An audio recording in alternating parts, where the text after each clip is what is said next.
Talking with Jerry.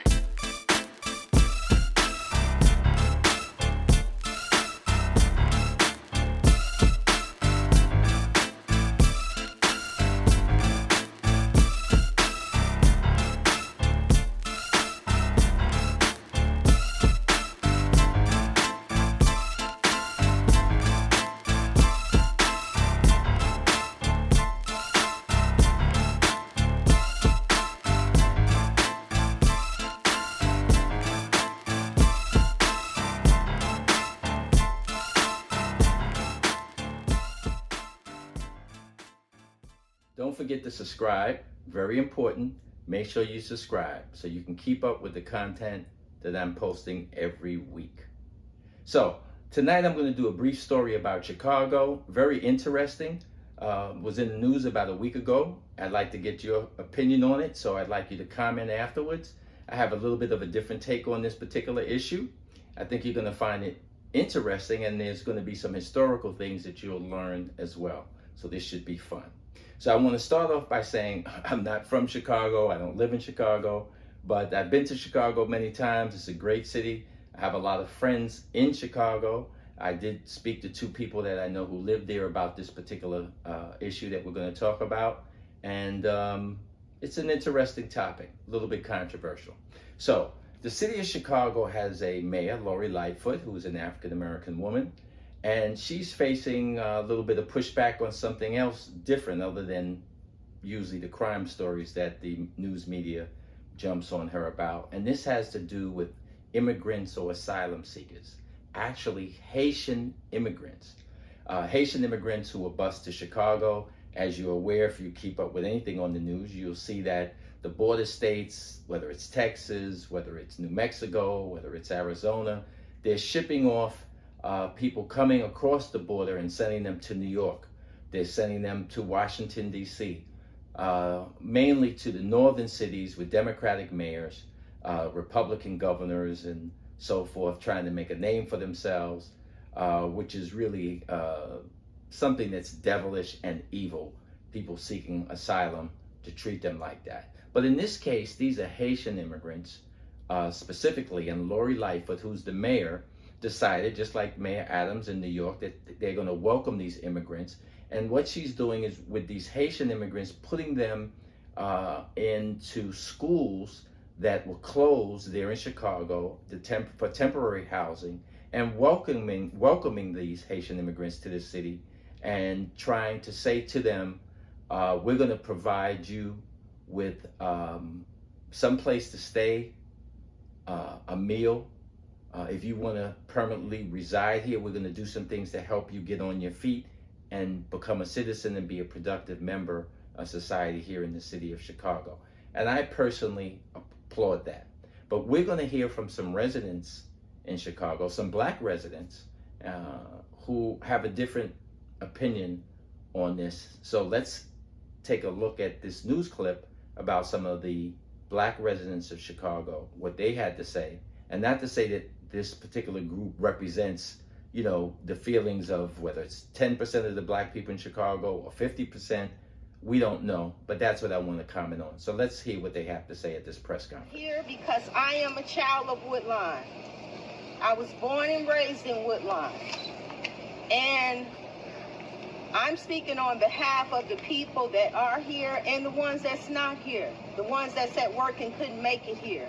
We are very disappointed in this decision that Mayor Lightfoot has made to place these migrants in our community without our permission. Shame. Mayor Lightfoot would never pull this type of thing in anyone's neighborhood. She would not drop off a busload of Haitians in Little Village. She would not drop off a busload of black people in Chinatown.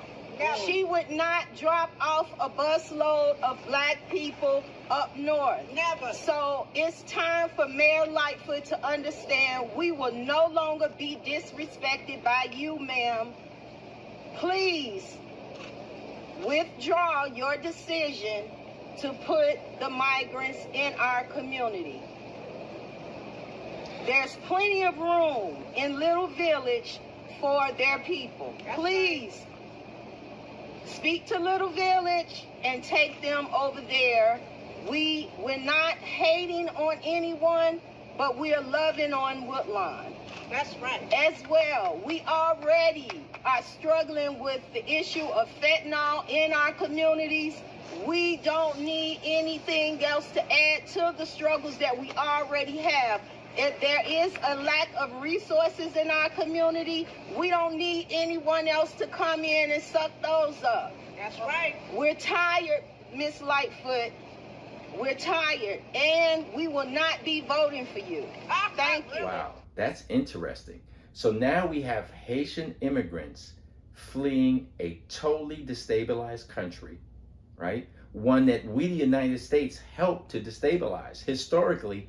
And as you know, their president was assassinated, well, a little over a year ago. We still don't know who did it. There were obviously some of the superpowers behind it, I'm sure. And the country is just really in bad shape.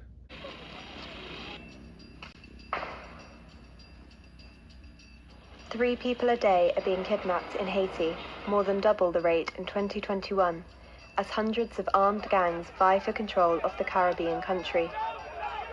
Violence is escalating, with gangs dismembering bodies, beheading rivals, raping women, and killing minors accused of being informants. The president's assassination 1 year ago ushered in a new wave of terror, and the country remains in a political gridlock with elections delayed indefinitely. And people are fleeing Haiti on rafts, on boats, going into Central America, walking by foot through El Salvador, Nicaragua, facing gangs, cartels, snakes, swamps, alligators. And then when they are apprehended by the Border Patrol, to then be mistreated and then put on buses and sent north to cities. In other words, get out of here. So should members of the Black community, should we have this type of a welcome for them that we don't want them here? Should we really look down on Haitians in a press conference and almost be demeaning as saying these Haitians? Well, let's look at Haiti and Haitians for a minute, all right, to deconstruct this. So Haitians are more African than African Americans in most cases. Haitians were taken from Africa. They went through being forced and captured in Africa into slave castles and slave dungeons, just like African American descendants of slaves. They were then put on ships and sent to islands in the Caribbean, in some cases straight to Haiti, and their ancestors were enslaved. So they endured the same type of hell that African Americans did. So if you want to look at them as cousins because they're from Africa, just like your descendants, or the fact that they went through the same hell that your ancestors went through for hundreds of years. The difference is, one of the differences, that the Haitian people had a revolution. They defeated the French and kicked the French out of Haiti. Now, most people don't know that whole history. I'm not going to get into it, but Napoleon did send a second army to try to defeat them again. But the Haitian people defeated Napoleon's second army and actually bankrupted France.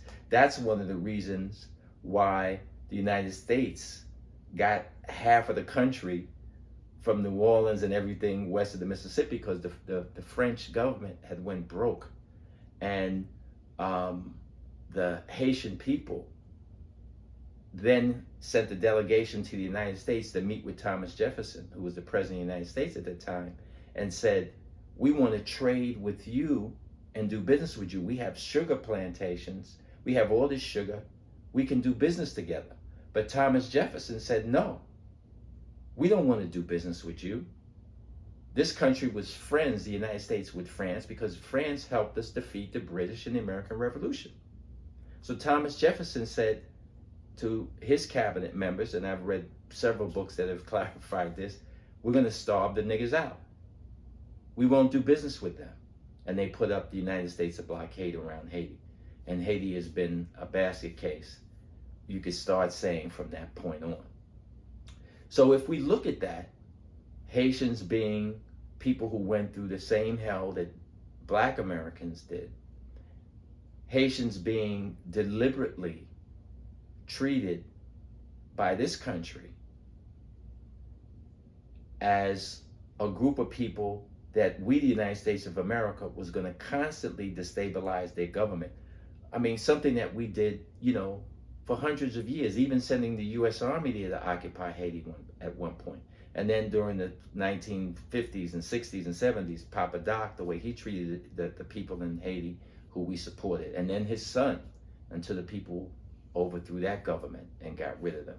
So our country has a sordid past in treating Haitian people in the country of Haiti terribly. And the point is that Chicago is a place that historically has been welcoming. Chicago, many people don't know, has the largest Black population, more than New York City. It's also has historically been a home to some of the largest Black businesses. Ebony and Jet magazine, which was part of Johnson Publishing, that no longer exists. But all the original Black hair care companies, Proline, Ultra Sheen, the Johnson Products, Luster Products. There were two Johnson Products hair care companies, one owned by Mr. John Johnson of Ebony Jet magazine, and then there was another Johnson Products hair care companies. So Chicago has always had this rich history when it comes to the Black community. But what's interesting, before I go to this next set of footage, which is a little bit of history, Chicago, as I was saying, has always welcomed immigrants from Poland, immigrants from Central Europe. And when it came to Black people, so Chicago has been a place that people migrated to from Mississippi and Alabama and other parts of the South, and they worked in the stockyards. They worked in the steel mills and the factories.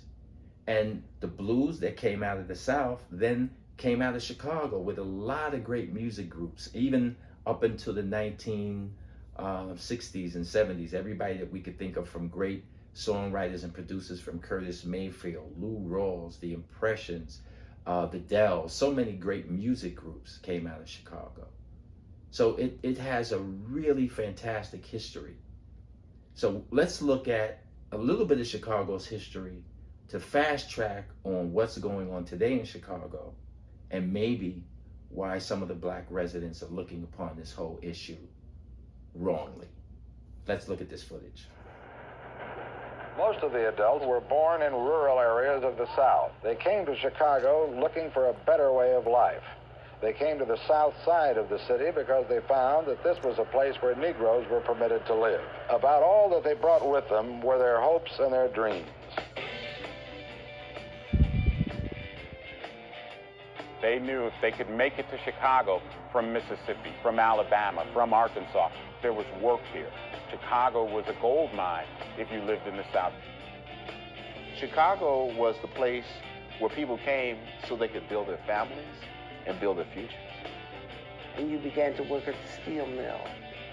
People worked at the stockyard. You could be an accountant in the North. You could work for an insurance company in the North.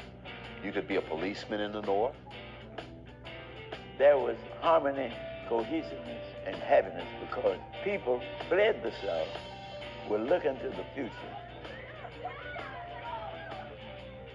There was finally a light at the end of the tunnel for Southern blacks, and a chance to live the American dream of the North.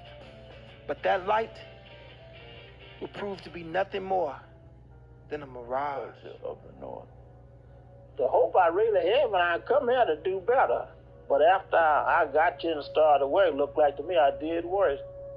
This is when the city of Chicago, with help from the private industry, real estate, and banks, decided, well, we don't want Black people living with white people. And that began a host of policies that I call the Jim Crow North. The agreement was called restrictive covenants. Black people come from the South. They definitely can't live with us.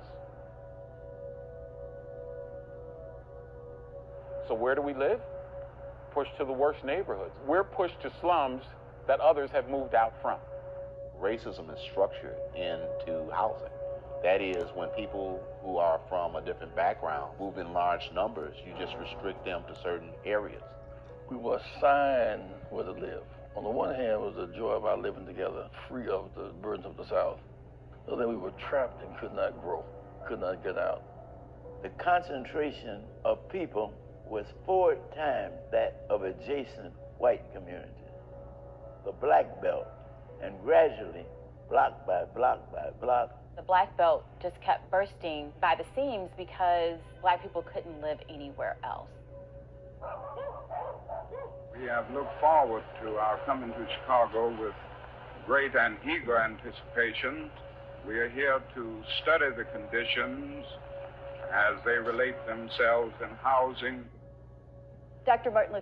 So now that we've learned a little bit of the background of Chicago's history, some of the racism in housing that Black people faced, being pushed to the west side of Chicago, things that still exist to today, and we see the way Black people were treated by the white people who ran the city in Chicago for decades until there was a Black man, Harold Washington. Should we really be demeaning Haitians who are going to be housed in the Black community by a Black mayor? Are those Haitian people going to be productive members of the community? I would say yes. I would say their kids are going to go to school. I would say that they're going to do the jobs that many other people won't take. I would say that they're going to stabilize the community in many ways. Their kids are not going to grow up in most cases to join the gangs of disciples and become gang members. And I understand the argument about city services and that in some cases city services are tight, but those services were also tight when Black immigrants from the South came to Chicago and they were welcomed. The only difference is these are Black immigrants, asylum seekers, they're coming from Haiti. And the way to strengthen the community is by having people come into the community that can make the community better. And at a time when, if we look at parts of Chicago, you might say, well, who would want to live there? Who would move there if there's shootings all of the time? If the community is destabilized? Now you have an immigrant group that could perhaps stabilize the community. And it's a situation where Black people need as many allies as we could have. As people are coming to this country from the Ukraine and being welcomed, from Afghanistan, they're being welcomed. Here you have a group of Black people who are immigrating to this country, who have a lot in common, that will join progressive causes, who will be a new group of allies for Black people, not just in voting, but will have some of the same issues of concern that we have that can help us fight to make things better for people of color in this country. So I just had a little bit of a different take on this issue. I'd like to hear your comments. You can make some comments in the comment box. This is a local story in Chicago. It's not a national story, and there's so much else going on in the news nationally. It's not something that you might see on the news, but it is something in Chicago that people are talking about. And I did reach out to some people in Chicago after I heard about this story. But as you heard me in my comments, I take the side of, Chicago has been a city that has welcomed people. It has welcomed Black people who migrated from the South. And I think that Chicago and many other cities, as Mayor Adams is doing in New York City, should welcome people who are coming to this country as a new immigrant class trying to make a better way of life for themselves, and they can strengthen those cities and make it better for everybody. So don't forget to subscribe. Don't forget to make some comments. This is a little controversial story. I wanted to do something different. I'd like to know what you think.